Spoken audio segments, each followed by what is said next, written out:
ओम श्री साईनाथाय नमः। आइए आज बाबा की परम कृपा से हम अध्याय 2 को आरंभ करेंगे। इस अध्याय में ग्रंथ लेखन का ध्येय, कार्यारंभ में असमर्थता और साहस, गर्मा गर्म बहस, अर्थपूर्ण उपाधि हेमाडपन, गुरु की आवश्यकता जैसे विषयों की चर्चा और श्रवण करेंगे। गत अध्याय में ग्रंथकार ने अपने मौलिक ग्रंथ श्री साईं सच्चरित्र में उन कारणों पर प्रकाश डाला था जिनके द्वारा उन्हें ग्रंथ रचना के कार्य को आरंभ करने की प्रेरणा मिली। अब वे ग्रंथ पठन के योग्य अधिकारियों तथा अन्य विषयों का इस अध्याय में विवेचन करते हैं। आइए देखें ग्रंथ लेखन का हेतु क्या था, किस प्रकार विषूचिका अर्थात हैजा के रोग के प्रकोप को आटा पिसवाकर तथा उसको ग्राम के बाहर फेंकवाकर रोका तथा उसका उन्मूलन किया। बाबा की इस लीला का प्रथम अध्याय में वर्णन किया जा चुका है।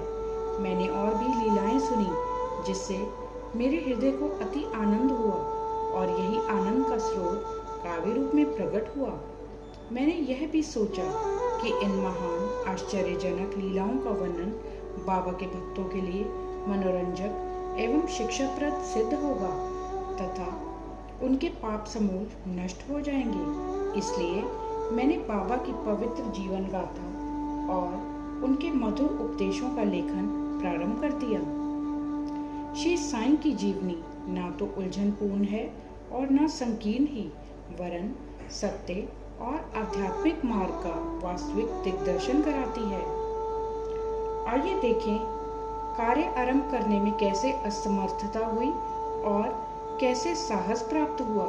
श्री हेमाडपन को यह विचार आया कि मैं इस कार्य के लिए उपयुक्त पात्र नहीं हूँ। मैं तो अपने परम मित्र की जीवनी से भी भली भांति परिचित नहीं हूँ और न ही अपनी प्रकृति से। तब फिर मुझ सरीखा मूढ़मती भला एक महान संत पुरुष की जीवनी लिखने का दुस्साहस कैसे कर सकता है।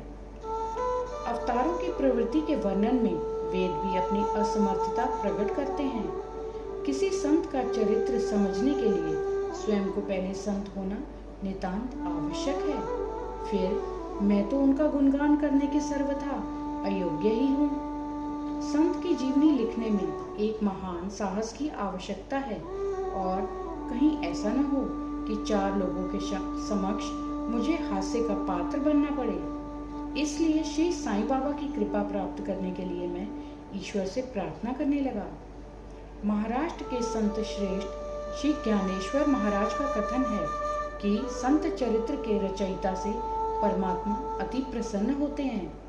तुलसीदास जी ने भी यही कहा है कि साधु चरित शुभ सरित कपासु, निरस विशद गुणमय फल जासु, जो सही दुख पर छिद्र दुरावा, वंदनीय जही जग जस पावा। भक्तों को भी संतों की सेवा करने की इच्छा बनी रहती है। संतों की कार्य पूर्ण करा लेने की प्रणाली भी विचित्र ही है। यथार्थ प्रेरणा तो संत ही किया करते हैं। भक्त तो निमित्त मात्र या कहिए कि कार्य पूर्ति के लिए एक यंत्र मात्र हैं। उदाहरणार्थ शक संवत 1700 में कवि महिपति को संत चरित्र लेखन की प्रेरणा हुई। ईश्वर ने संतों में अंतः प्रेरणा पैदा की और कार्य पूर्ण हो गया। इसी प्रकार शक संवत 1800 में श्री दासगणु की सेवा स्वीकार हुई। महिपति ने 4 काव्य रचे, भक्त विजय, संत विजय, भक्त लीलामृत और संत लीलामृत, और दासगणु ने केवल 2, भक्त लीलामृत और संत कथामृत, जिसमें आधुनिक संतों के चरित्रों का वर्णन है। भक्त लीलामृत के अध्याय 31, 32 और 33 तथा संत कथामृत के 57वें अध्याय में श्री साईं बाबा की मधुर जीवनी तथा अमूल्य उपदेशों का वर्णन सुंदर एवं रोचक ढंग से किया गया है। इनका उद्धरण श्री साईं लीला पत्रिका के अंक 11, 12 और 17 में दिया गया है। पाठकों से इनके पठन का अनुरोध है। इसी प्रकार श्री साईं बाबा की अद्भुत लीलाओं का वर्णन एक बहुत सुंदर छोटी सी पुस्तिका श्री साईनाथ भजन माला में किया गया है। इसकी रचना बांद्रा की श्रीमती सावित्री बाई रघुनाथ तेंदुलकर ने की है। श्री दासगणु महाराज ने भी श्री साईं बाबा पर कई मधुर कविताओं की रचना की है। एक और भक्त अमीदास भवानी मेहता ने भी बाबा की कुछ कथाओं को गुजराती में प्रकाशित किया है। साईं प्रभा नामक पत्रिका में भी कुछ लीलाएं शिरडी के दक्षिणा भिक्षा संस्थान द्वारा प्रकाशित की गई हैं। अब प्रश्न यह उठता है कि जब श्री साईनाथ महाराज के जीवन पर प्रकाश डालने वाला इतना साहित्य उपलब्ध है, फिर एक और ग्रंथ साईं सच्चरित्र रचने की आवश्यकता ही कहाँ पैदा होती है। इसका उत्तर केवल यही है कि श्री साईं बाबा की जीवनी सागर के सदृश अगाध, विस्तृत और अथाह है। यदि उसमें गहरे गोते लगाए जाएं, तो ज्ञान एवं भक्ति रूपी अमूल्य रत्नों की सहज ही प्राप्ति हो सकती है, जिससे मुमुक्षुओं को बहुत लाभ होगा। श्री साईं बाबा की जीवनी, उनके दृष्टांत एवं उपदेश महान आश्चर्य से परिपूर्ण है। दुख और दुर्भाग्यग्रस्त मानवों को इनसे शांति और सुख प्राप्त होगा तथा लोक व परलोक में श्रेयस की प्राप्ति होगी। यदि श्री साईं बाबा के उपदेशों का, जो कि वैदिक शिक्षा के समान ही मनोरंजक और शिक्षाप्रद हैं, ध्यानपूर्वक श्रवण एवं मनन किया जाए, तो भक्तों को अपने मनोवांछित फल की प्राप्ति हो जाएगी, अर्थात ब्रह्म से अभिन्नता, अष्टांग योग की सिद्धि और समाधि आनंद आदि की प्राप्ति सरलता से हो जाएगी। यह सोचकर ही मैंने चरित्र की कथाओं को संकलित करना प्रारंभ कर दिया। साथ ही यह विचार भी आया कि मेरे लिए सबसे उत्तम साधना भी केवल यही है। जो भोले भाले प्राणी श्री साईं बाबा के दर्शनों से अपने नेत्र सफल करने के सौभाग्य से वंचित रहे हैं, उन्हें यह चरित्र अति आनंददायक प्रतीत होगा। अतः मैंने भी अपना अहंकार उनके श्री चरणों पर न्यौछावर कर दिया। मैंने सोचा कि अब मेरा पथ अति सुगम हो गया है और बाबा मुझे यह लोक और परलोक में सुखी बना देंगे। मैं स्वयं बाबा की आज्ञा प्राप्त करने का साहस नहीं कर सकता था। अतः मैंने श्री माधवराव उपनाम श्यामा से, जो कि बाबा के अंतरंग भक्तों में से थे, इस हेतु प्रार्थना की।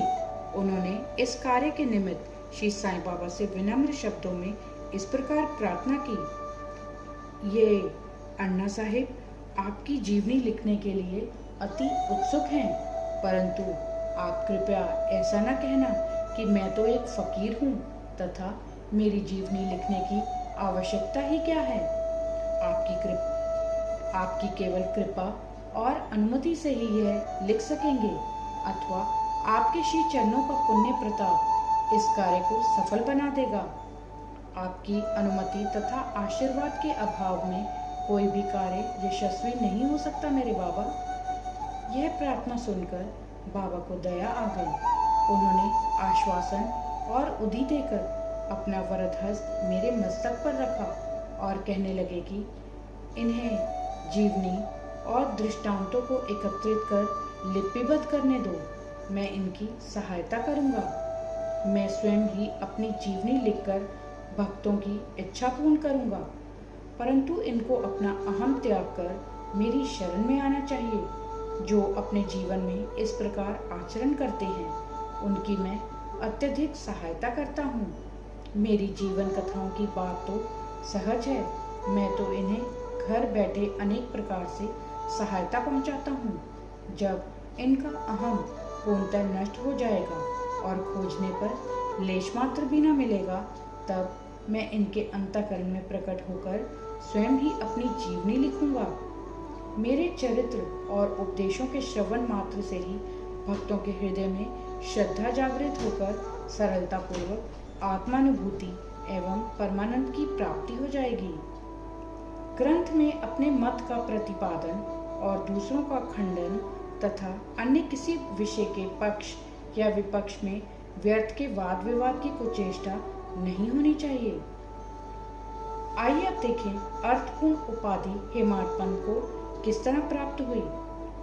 वाद विवाद शब्द से हमको स्मरण हो आया कि मैंने पाठकों को वचन दिया है कि हेमाडपंत उपाधि किस प्रकार प्राप्त हुई। अब मैं इसका वर्णन करूंगा। श्री काका साहेब दीक्षित वह नाना साहेब चांदोरकर मेरी अति घनिष्ठ मित्रों में से थे। उन्होंने मुझसे शिरडी जाकर श्री साईं बाबा के दर्शनों का लाभ उठाने का अनुरोध किया। मैंने उन्हें वचन दिया, परंतु कुछ बाधा आ जाने के कारण मेरी शिरडी यात्रा स्थगित हो गई। मेरे एक घनिष्ठ मित्र का पुत्र लोनावला में रोगग्रस्त हो गया था। उन्होंने सभी संभव आदि भौतिक और आध्यात्मिक उपचार किए, परंतु सभी प्रयत्न निष्फल हुए और ज्वर किसी भी प्रकार कम नहीं हुआ। अंत में उन्होंने अपने गुरुदेव को उसके सिरहाने बिठाया, परंतु परिणाम पूर्ववत ही हुआ। यह घटना देखकर मुझे विचार आया कि जब गुरु एक बालक के प्राणों की भी रक्षा करने में असमर्थ है, तब उनकी उपयोगिता ही क्या है, और जब उनमें कोई सामर्थ्य ही नहीं, तब फिर शिरडी जाने से क्या प्रयोजन। ऐसा सोचकर मैंने यात्रा स्थगित कर दी, परंतु जो होना है वह तो होकर ही रहेगा, और वह इस प्रकार हुआ। प्रांताधिकारी नाना साहेब चांदोरकर बसई के दौरे पर जा रहे थे। वह ठाणा से दादर पहुंचे तथा बसई जाने वाली गाड़ी की प्रतीक्षा कर रहे थे। उसी समय बांद्रा लोकल आ पहुंची, जिसमें बैठकर वह बांद्रा पहुंचे तथा शिरडी यात्रा स्थगित करने के लिए मुझे आड़े हाथों लिया। नाना साहेब का तर्क मुझे उचित तथा सुखदायी प्रतीत हुआ, और इसके फलस्वरूप मैंने उसी रात्रि शिरडी जाने का निश्चय किया और सामान बांधकर शिरडी को प्रस्थान कर दिया। मैंने सीधे दादर जाकर वहां से मनमाड़ की गाड़ी पकड़ने का कार्यक्रम बनाया। इस निश्चय के अनुसार मैंने दादर जाने वाली गाड़ी के डब्बे में प्रवेश किया। गाड़ी छूटने ही वाली थी कि इतने में एक यवन मेरे डिब्बे में आया और मेरा सामान देखकर मुझसे मेरा गंतव्य स्थान पूछने लगा। मैंने अपना कार्यक्रम उसे बतला दिया। उसने मुझसे कहा कि मनमाड़ की गाड़ी दादर पर खड़ी नहीं होती, इसलिए सीधे बोरीबंदर से होकर जाओ। यदि यह एक साधारण सी घटना घटित न हुई होती तो मैं अपने कार्यक्रम के अनुसार दूसरे दिन शिरडी न पहुंच सकने के कारण अनेक प्रकार की शंका कुशंकाओं में घिर जाता, परंतु ऐसा घटना न था। भाग्य ने साथ दिया और दूसरे दिन लगभग 9-10 बजे के पूर्व ही मैं शिरडी पहुंच गया। यह सन 1910 की बात है, जब प्रवासी भक्तों के ठहरने के लिए साठेवाड़ा ही एकमात्र स्थान था। तांगे से उतरने पर मैं साईं बाबा के दर्शन के लिए बड़ा लालायित था। उसी समय भक्त प्रवर श्री तात्या साहेब नूलकर मस्जिद में लौटे ही थे। उन्होंने बतलाया कि इस समय श्री साईं बाबा मस्जिद के मोड़ पर ही हैं। अभी केवल उनका प्रारंभिक दर्शन ही कर लो, फिर स्नानादि से निवृत्त होने के पश्चात सुविधा से भेंट करने जाना। यह सुनते ही मैं दौड़कर गया और बाबा की चरण वंदना की। मेरी प्रसन्नता का पारावार न रहा। मुझे क्या नहीं मिल गया था। मेरा शरीर उल्लसित सा हो गया। शुदा और तृषा की सुधि जाती रही। जिस क्षण से उनके भव विनाशक चरणों का स्पर्श प्राप्त हुआ, मेरे जीवन में एक नूतन आनंद प्रवाह बहने लगा। मैं उसका स्मरण कर उन्हें मानसिक प्रणाम किया करता हूँ। जैसे कि मेरे अनुभव में आया है कि श्री साईं के दर्शन में ही यह विशेषता है कि विचार परिवर्तन सांसारिक भोगों से वैराग्य बढ़ता जाता है। केवल गत जन्मों के शुभ संस्कार एकत्रित होने पर ही ऐसा दर्शन प्राप्त होना सुलभ हो सकता है। पाठकों, मैं आपसे शपथ पूर्वक कहता हूँ कि यदि आप श्री साईं बाबा को एक दृष्टि भर कर देख लेंगे तो आपको संपूर्ण विश्व ही साईं में दिखलाई पड़ेगा। आइए अब कथा सुने गर्मा गर्म बहस की। शिरडी पहुंचने के प्रथम दिन ही बाला साहेब तथा मेरे बीच गुरु की आवश्यकता पर वाद विवाद छिड़ गया। मेरा मत था कि स्वतंत्रता त्याग कर पराधीन क्यों होना, तथा जब कर्म करना पड़ता है तब गुरु की आवश्यकता ही कहाँ रही। प्रत्येक को पूर्ण प्रयत्न कर स्वयं को आगे बढ़ाना चाहिए। गुरु शिष्य के लिए करता ही क्या है, वह तो सुख से निद्रा का आनंद लेता है।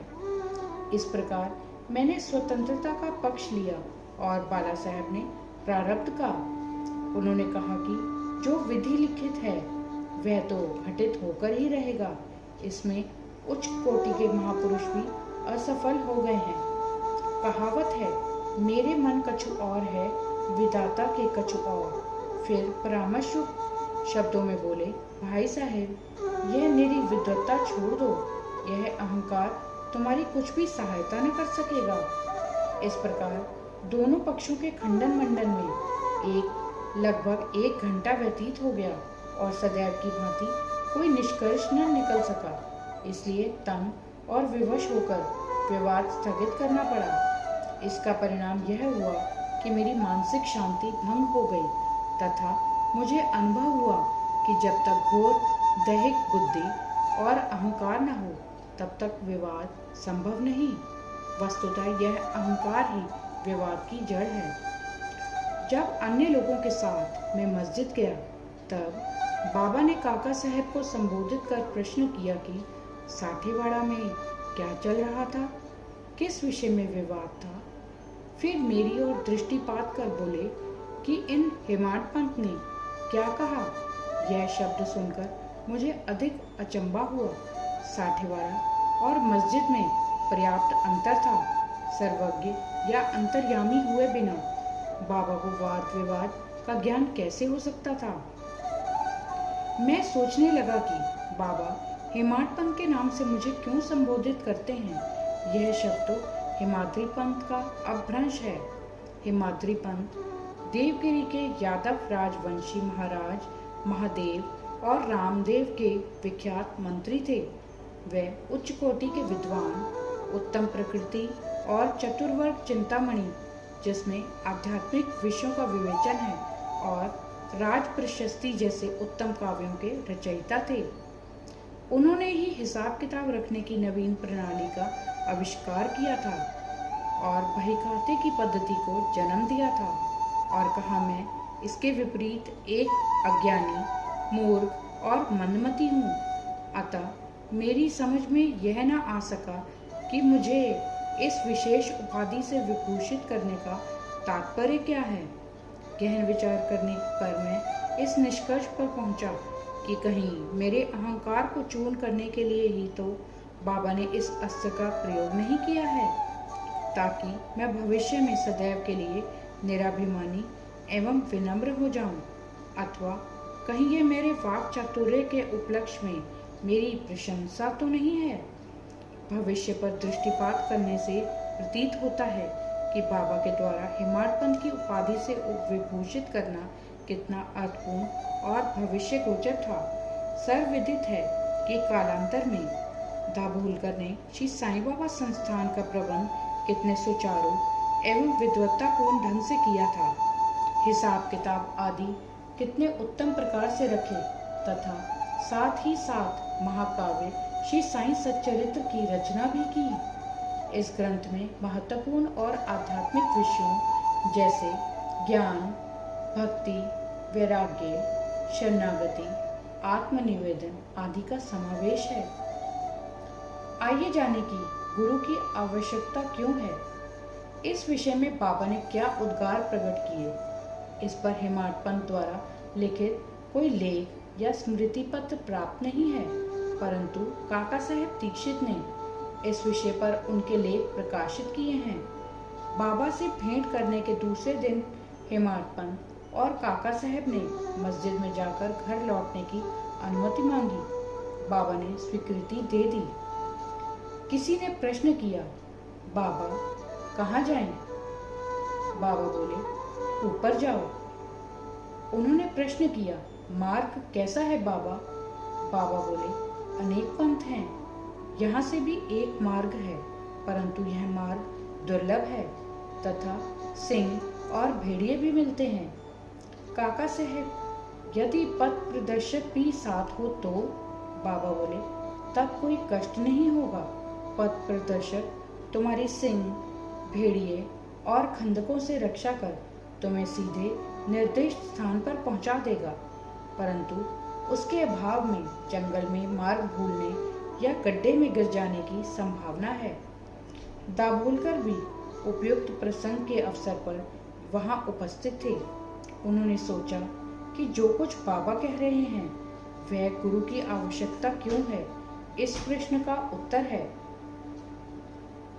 उन्होंने सदा के लिए मन में यह गांठ बांध ली कि अब कभी भी इस विषय पर वाद विवाद नहीं करेंगे कि स्वतंत्र या परतंत्र व्यक्ति आध्यात्मिक विषयों के लिए कैसा सिद्ध होगा। प्रत्युत इसके विपरीत यथार्थ में परमार्थ लाभ केवल गुरु के उपदेश पालन में ही निहित है। इन उपदेशों का वर्णन मूल काव्य ग्रंथ के इसी अध्याय में किया गया है, जिसमें लिखा है कि राम और कृष्ण महान अवतारी होते हुए भी आत्मानुभूति के लिए राम को अपने गुरु वशिष्ठ और कृष्ण को अपने गुरु संदीपनी की शरण में जाना पड़ा था। इस मार्ग में उन्नति प्राप्त करने के लिए केवल श्रद्धा और धैर्य, यह दो ही गुण सहायक हैं। श्री सद्गुरु साईनाथार्पणमस्तु। शुभम भवतु। अध्याय 2 संपूर्ण। ओम साई राम।